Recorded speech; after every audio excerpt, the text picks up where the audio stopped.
Hi, it's James here, founder of CDNify. In this video, I'm going to show you how you can implement a CDN onto your website in under 5 minutes. Now we have a basic site here, birdsong.fm, and if we look in the source code, you'll see there are numerous JavaScript, CSS, and images. We'll call these assets. So our assets are currently loaded from our website host, which means that they're going to load slower than if we hosted them on a CDN.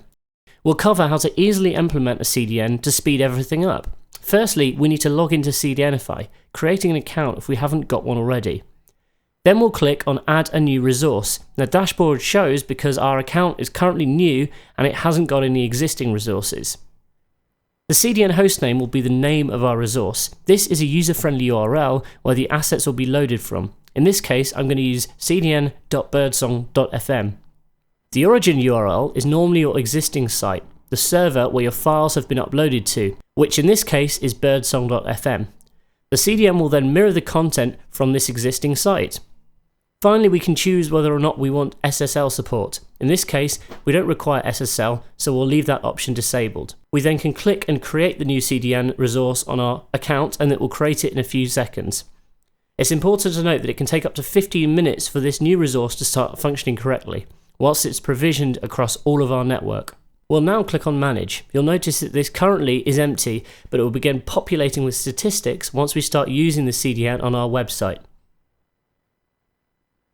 I'd like to draw your attention to the resource detail. Here we can see the hostname we just chose, and also the CNAME.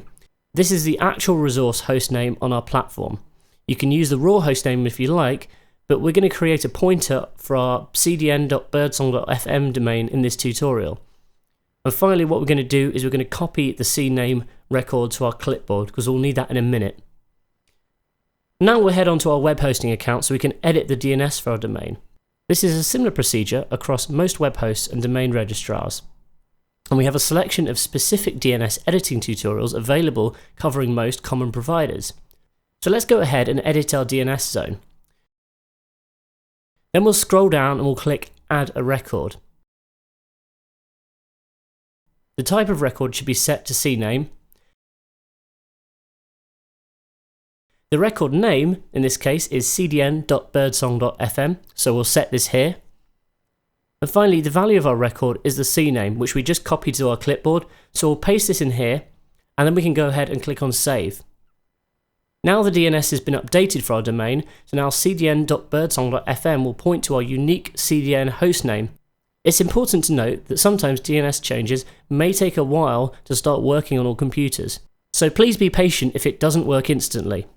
The last step of the process is to edit our website code. I've got the homepage here in my HTML editor, and we're going to update all of the assets to point to the CDN with a single click. The file names and structure of our files will remain exactly the same. All the CDN will do is mirror what is on our web server and cache it in multiple locations around the world. The content is then served to users from the nearest geographic location, thus making your website load lightning fast. To do this, we're going to use Find and Replace. We'll then find assets and simply prepend our CDN hostname that we just created, so we'll replace it with http://cdn.birdsong.fm/assets, and then click Replace, and hey presto, all of the links have been updated. Finally, we can upload our updated HTML back onto the web server. Now, if we go back into our source in Chrome and refresh this, we can see the URLs for our assets now point to the CDN. And if we click on a file such as jQuery, we can see that it loads the JavaScript. All this is doing is mirroring or pulling the jQuery file that is already on our server and storing it on the CDN. This will reduce the number of hits to your web server significantly and speed up load times for your website visitors.